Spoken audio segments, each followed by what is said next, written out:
আসসালামু আলাইকুম, হোম আপনাদের স্বাগত জানাচ্ছি নতুন ভিডিওতে। আজকের ভিডিওতে 2023-এর পরীক্ষার্থীদের জন্য অন্তিম ভিডিও। আমরা জানি 9 মে হচ্ছে 2023-এর এসএসসি গণিত পরীক্ষা, তাই তো? তো এই পরীক্ষায় আমি কিছু মডেল প্রশ্ন আলোচনা করব, যে প্রশ্নগুলো ভাগ্য ভালো হলে 100-এ 100 আসতে পারে, আবার ভাগ্য যদি খারাপও হয় তারপরেও তোমরা 100-এ 100 পারবা। কারণ আমার প্রায় 400-500 ভিডিও দেওয়া আছে ম্যাথের উপরে, যেগুলো বেসড অন এসএসসি। তো 2023 এবং 2022 এই দুইটার উপর বেস করে আমি এমসিকিউ এবং সৃজনশীল সিকিউ দুই টাইপের প্রশ্নই আলোচনা করেছি। এই ভিডিওগুলো যদি মোটামুটি কেউ দেখে এবং আজকের ভিডিওটা যদি কেউ প্রশ্নগুলো মোটামুটি সমাধান করার চেষ্টা করে, তাহলে ইনশাল্লাহ প্রশ্নগুলো 2023-এ যেখান থেকে আসুক না কেন আমরা পারবো।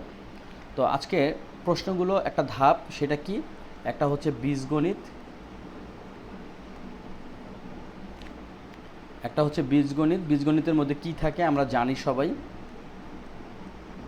বীজগণিত,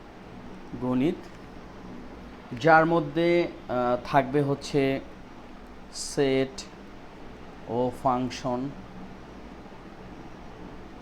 তারপরে থাকবে কি? তারপরে থাকবে হচ্ছে সূচক, এরপরে থাকবে কি? বীজগাণিতিক রাশি, তাই তো?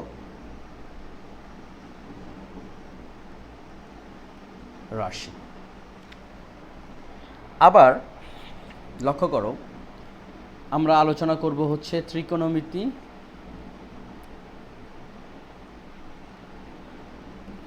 ও পরিমিতি। এর উপরে বেশ কিছু প্রশ্ন থাকবে, তোমাদের যদি মনে হয় এগুলো সলভ করো, আমার দৃষ্টিতে এটা ভালো হবে। তারপরে থাকবে পরিসংখ্যান,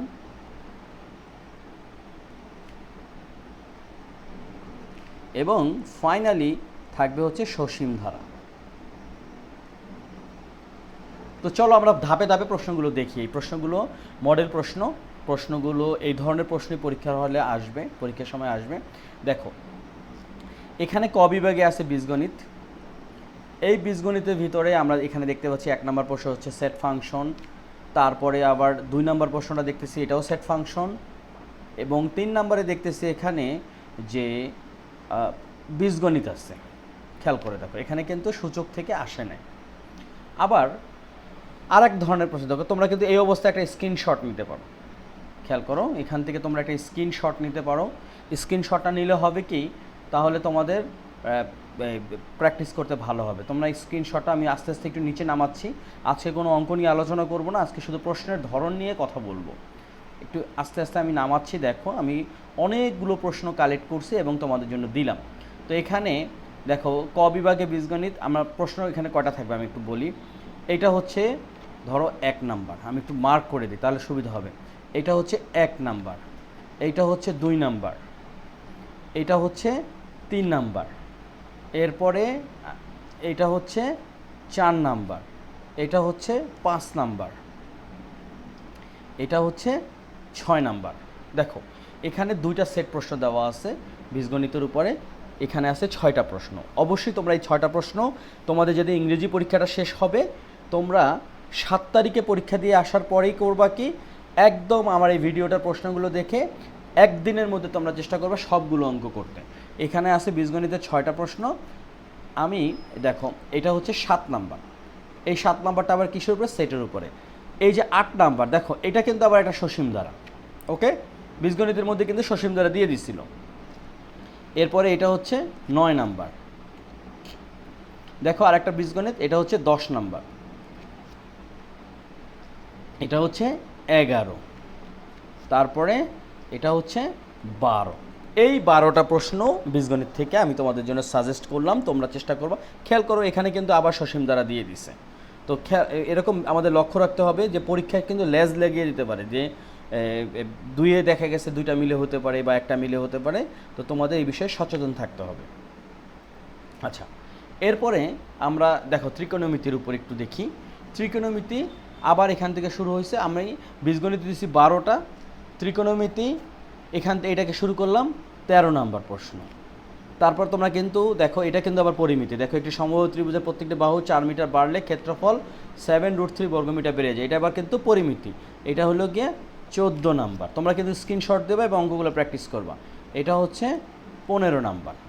আবার ত্রিকোণমিতি পরিমিতির উপর একটা পার্ট আমি সংগ্রহ করেছি, এটাকে দিলাম 16 নাম্বার, এটাকে দিলাম 17 নাম্বার, ওকে, এবং ফাইনালি এটাকে দিলাম 18 নাম্বার। এই অঙ্কগুলো কিন্তু তোমরা অবশ্যই প্র্যাকটিস করবে এবং এই ধরনের অঙ্ক আমি অনেকগুলো ভিডিও অলরেডি আমার পাবলিশ করা আছে। সুতরাং তোমরা যদি আমার ভিডিওগুলো 2023-এ যে ভিডিওগুলো পাবলিশ হয় সেগুলো যদি দেখো, ইনশাল্লাহ তোমাদের পরীক্ষায় কমন পড়বেই। কমন না পড়লেও ওই ধরনের থাকবে, ঘুরিয়ে দিলেও তোমরা আটকাবে না। আচ্ছা, ত্রিকোণমিতির উপর আরও একটু দেখি। ত্রিকোণমিতি পরিমিতির উপর ওখানে গেল 18, এটাকে দিলাম 19 নাম্বার, এটাকে দিলাম 20 নাম্বার, দেখো একটু খেয়াল করো, এবং এটাকে দিলাম 21 নাম্বার। এটা হচ্ছে 22, এটা হচ্ছে 23, এটা হচ্ছে 24। যারা 2024-এর জন্য পরীক্ষার্থী তারা যদি এই অঙ্ক কোথাও যদি আটকে যাও, আমাকে কিন্তু এইরকম 22 বা 23 যে কোনো একটা নাম্বার বলবা, আমি সেই নাম্বার ধরে আর একটা ভিডিও দরকার হলে বানাবো।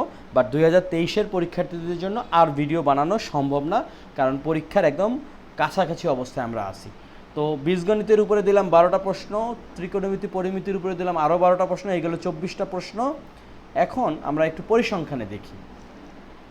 এটা হলো 25 নাম্বার, দেখো তোমরা একটু স্ক্রিনশট দিয়ে নিও যাতে তোমাদের সুবিধা হয়। এটা হলো 26 নাম্বার। এবারের কিন্তু এই যে এরকম অজীব রেখা কিন্তু খুবই গুরুত্বপূর্ণ, গণসংখ্যা বহুভুজ।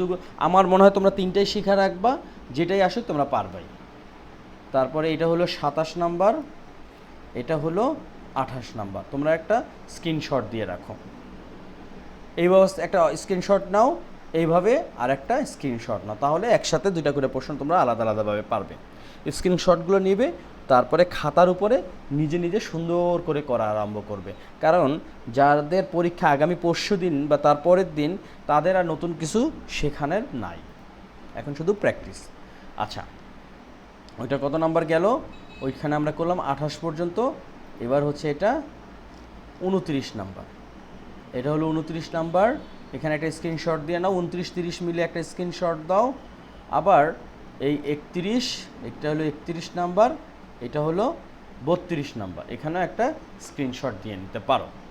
ওকে, তাহলে পরিসংখ্যান চলে গেল। তো আমাদের বীজগণিত গেল, তারপরে হচ্ছে গিয়ে বীজগণিতে বীজের সেট, ফাংশন এবং বীজগণিতিক রাশি 2টাই আছে, 3টাই আছে, এটা করে ফেলছি। ত্রিকোণমিতি পরিমিতি নিয়ে আমাদের অলরেডি সাজেশন টাইপের প্রশ্ন দেওয়া হয়ে গেছে।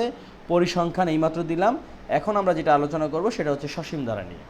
তো সসীম ধারা নিয়ে আমি অনেকগুলো প্রশ্ন দিয়েছি, তোমরা ইচ্ছা মতন করো, কারণ খেয়াল করে দেখো এই যে এখানে যতগুলো প্রশ্ন আছে মোটামুটি একই টাইপের, যে এত এত এত সামন্ত ধারাটি দশম পদ নির্ণয় করো, 15তম পদ নির্ণয় করো, কোন পদ 304, কোন পদ 101, কোন পদ 399, একই রকম। তোমরা যদি একটা দুইটা ঠিক মতন করো, বাকিগুলো এমনিতেই হবে, কিন্তু অবশ্যই এই লাস্টের অঙ্কটা করবা, যেখানে 3 + a + 9 + ... 60 একটি সামন্ত ধারা, এ এর মান নির্ণয় করো। এই যে এখানে এ দেওয়া আছে, এটা মান নির্ণয় করতে বলছে। তো নতুন করে শেখানোর কিছু নাই, তোমরা এখন প্র্যাকটিস করবা। 2024-এর জন্য আগামী সপ্তাহ থেকে নতুন ভিডিও দেওয়া শুরু করব। তখন কোনো প্রশ্ন যদি তোমরা এখন নবম দশম শ্রেণীদের থেকে থাকে, তাহলে আমাকে কমেন্টসে জানিও যে এই প্রশ্নটা আমি আটকে গেছি, আমি সেটা সলভ করার চেষ্টা করব। ওকে, আচ্ছা, পরিসংখ্যানের উপরে আমি প্রশ্ন দিয়েছিলাম হচ্ছে গিয়ে মোট পরিসংখ্যান পর্যন্ত ছিল 32টা, আর এখানে আর কোনো নাম্বার আমি পয়েন্ট আউট করলাম না, তোমরা এখান থেকে 3-4টা করে করলেই একই রকমই অঙ্ক। যেমন গুণোত্তর ধারার পদ সংক্রান্ত, তো এখানে দেওয়া আছে 1 + 1/√5 + 1/5 .. ধারাটি কোন পদ? 1/6/5√5।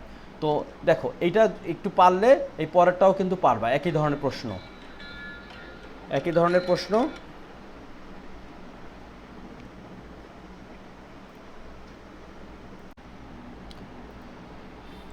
এরপরে দেখো, প্রথমে আমরা কি আলোচনা করলাম? সসীম ধারার একটা হচ্ছে ধারা সংক্রান্ত, একটা হচ্ছে গিয়ে সমান্ত ধারার পদ সংক্রান্ত, একটা হচ্ছে গুণোত্তর ধারার পদ সংক্রান্ত, আর একটা হচ্ছে পদের সমষ্টি সংক্রান্ত। দেখো মানে 50টি স্বাভাবিক সংখ্যার সমষ্টি কত, 20টি স্বাভাবিক সংখ্যার সমষ্টি কত, অথবা 20টি স্বাভাবিক সংখ্যার ঘন সমষ্টি কত। এই যে জাতীয় জিনিসগুলো আছে এগুলো কিন্তু ক খ গ লেজ লাগানো অবস্থায় থাকতে পারে। সুতরাং আমি বলবো না যে এইটা করলেই আসবে, বাট এইটা করলে যেটাই আসুক না কেন তোমরা পারবা। আচ্ছা, এরপরে আমরা সসীম ধারা একটু বেশি প্রশ্ন দিলাম, কারণ সসীম ধারাটা খুবই গুরুত্বপূর্ণ। এছাড়া তুমি চিন্তা করে দেখো, এখানে কিছু বিষয় আছে যে সমান্তর ধারার পদের সমষ্টি সংক্রান্ত। যেমন কোনো সমান্তর ধারার 25তম পদ 99, 31তম পদ 135 হলে সমান্তর ধারাটির প্রথম 40টি পদের সমষ্টি কত। তো এরকম কিন্তু থাকতে পারে যে প্রথম পদ পি, দ্বিতীয় তারপরে প্রথম পি পদের সমষ্টি হচ্ছে কিউ, প্রথম কিউ পদের সমষ্টি হচ্ছে পি, প্রথম পি প্লাস কিউ পদের সমষ্টি নির্ণয় করে। যেমন এটা যশোর বোর্ড 2020-এ কিন্তু এসেছিল। তো এরকম কিছু বিষয় আছে যে জিনিসগুলো কিন্তু আমাদের জানতে হবে এবং এই প্র্যাকটিসগুলো আমাদের খুব দ্রুত করতে হবে। 7 তারিখে পরীক্ষা দিয়ে এসেই 7 তারিখ থেকে 9 তারিখের হিসাব বাদ, 9 তারিখ যেহেতু সকালে পরীক্ষা শুরু, সুতরাং 9 তারিখের হিসাব বাদ আমাদের 7 তারিখ এবং 8 তারিখ মোবাইল শুধুমাত্র আমার ভিডিওর জন্য ব্যবহার হবে যদি তোমরা ভালো কিছু করতে চাও। ওকে, যাক, আমার নিজের কথাই বেশি বলে ফেলছিলাম। তোমাদের যেটা ভালো মনে হয় সেটাই করবা, কিন্তু অবশ্যই ম্যাথ প্র্যাকটিসটা বেশি করবা। আবার অনেক সময় প্রশ্ন থাকতে পারে 3 + a + 9 + 60 একটি সমান্তর দ্বারা ধারাটির সমষ্টি নির্ণয় করো। তো এখানে প্রশ্নগুলো ছিল পদের সমষ্টি সংক্রান্ত। এছাড়া পদ সংক্রান্ত আসতে পারে, যেমন 2 + 7 + 12 + 17 একটি সমান্তর ধারাটির প্রথম n সংখ্যক পদের সমষ্টি এত হলে n এর মান নির্ণয় করো। তো এরকম n এর মান নির্ণয় করার প্রশ্ন থাকতে পারে, বা সমান্তর ধারাটির 30তম পদের মান নির্ণয় করো, অথবা কততম পদ 169, এই ধরনের প্রশ্ন থাকতে পারে। তো তোমরা এখান থেকে একটা স্ক্রিনশট নাও, প্যাটার্ন 7, এরপরে এই অবস্থা থেকে আরেকটা স্ক্রিনশট নাও। তাহলে তোমাদের জন্য হবে কি, মোবাইলের মধ্যে প্রশ্নগুলোর স্ক্রিনশটটা তুমি পাইলা, খাতা প্রশ্ন উঠাবা আর ধাপাধাপ অঙ্কগুলো করে ফেলবা। এরপরে একটা আসতে পারে গুণোত্তর ধারার পদের সমষ্টি, তাই তো? একটু আগে দেখলাম সমান্তর ধারার পদের সমষ্টি, এটা হচ্ছে গুণোত্তর ধারার পদের সমষ্টি। তো এখানে যেমন n পদের সমষ্টি নির্ণয় করো, 8 পদের সমষ্টি নির্ণয় করো, এই ধরনের প্রশ্ন থাকবে। আচ্ছা, এখানে একটা প্রশ্নে একটু ঝাপসা হয়ে গেছে, আমি তোমাদেরকে এইটা একটু হাতে লিখে দিই। ওকে, আমি একটু হাতে লিখে দিই যাতে তোমাদের বুঝতে অসুবিধা না হয়। এখানে লেখা আছে যে সাধারণ অন্তরকে কি করতে হবে। প্রশ্নটা আমি একটু লিখে দেই।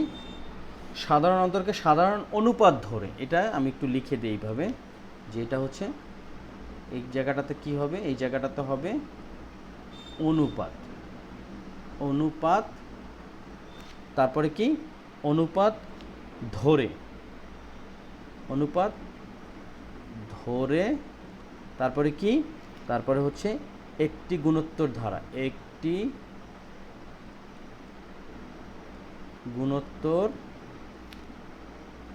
ধারা গঠন করে তার প্রথম 9টি পদের সমষ্টি সূত্রের সাহায্যে নির্ণয় করো। এটা একটা প্রশ্ন। আবার পরেরটা হচ্ছে কি, এখানে প্রথম পদ সাধারণ অন্তরকে খেয়াল করে, এখানে লেখা আছে সাধারণ অন্তরকে যথাক্রমে প্রথম পদ ও সাধারণ অনুপাত ধরে, এরপরে কি হয়েছে, ধরে একটি গুণোত্তর ধারা, তাই না? এখানে লেখাটা কি হবে, ধরে, এই জায়গায় লেখাটা হবে একটি গুণোত্তর ধারা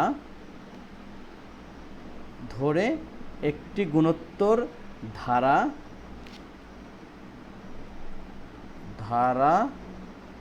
গঠন করে, তাই তো? গঠন, এই হলো করে, আর এটা কি হবে, এখানে এইটা হবে। ওকে, নতুন ধারাটির প্রথম 10টি পদের সমষ্টি নির্ণয় করো। তো এরকম প্রশ্ন কিন্তু পরীক্ষার হলে থাকবে এবং আমাদের ভয়ের কিছু নাই, প্রশ্ন যেখান থেকে আসুক, প্রশ্ন কমন না পড়লেও আমরা পারবো। এরপরের ধাপটা কি, এরপরের ধাপটা হচ্ছে গুণোত্তর ধারার গঠন সংক্রান্ত। এই নিয়েও কিন্তু অনেক প্রশ্ন কিন্তু পরীক্ষার সময় থাকবে। যেমন একটি গুণোত্তর ধারার তৃতীয় পদ 1/√2, নবম পদ 1/8√2 হলে গুণোত্তর ধারাটি গঠন করো। তো এরকম ধরনের বিভিন্ন প্রশ্ন কিন্তু পরীক্ষার হলে থাকবে। তোমরা এখানে সবকটাও করতে পারো বা ভালো মতো 2-3টাও করতে পারো, তাহলেও কিন্তু তোমাদের এটা প্র্যাকটিস হয়ে যাবে। দেখো একই রকমই প্রশ্ন আছে, আমি এই জন্য করলাম কি অনেকগুলো রাখলাম যাতে তোমাদের প্র্যাকটিসটা ভালো হয়।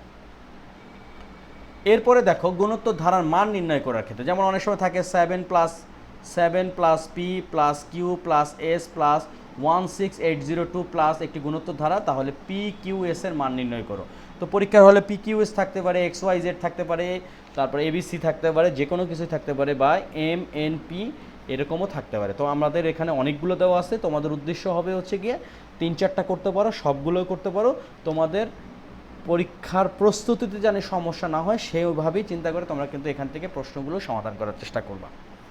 ওকে, তো তোমাদের প্রতি অনেক অনেক দোয়া ও ভালোবাসা রইল, তোমরা অনেক পরিশ্রম করবে। আশা করি যে কটা পরীক্ষা ইতিমধ্যে 2023 সালের পরীক্ষার্থীদের হয়ে গেছে, নিশ্চয়ই সেইগুলো তোমাদের ভালো হচ্ছে। আর একটা জিনিস বলে রাখি, এই ভিডিওটা তোমরা দেখার পরে তোমাদের যারা ছোট ভাই ব্রাদাররা আছে 9ম বা 10ম শ্রেণীতে পড়ে তাদেরকে রিকমেন্ডস করবে, কারণ তাদের জন্য 2024-এর পরীক্ষার্থীদের জন্য এই ভিডিওটা সমান গুরুত্বপূর্ণ। তো তোমরা সবাই ভালো থাকো, সুস্থ থাকো, আল্লাহ হাফেজ।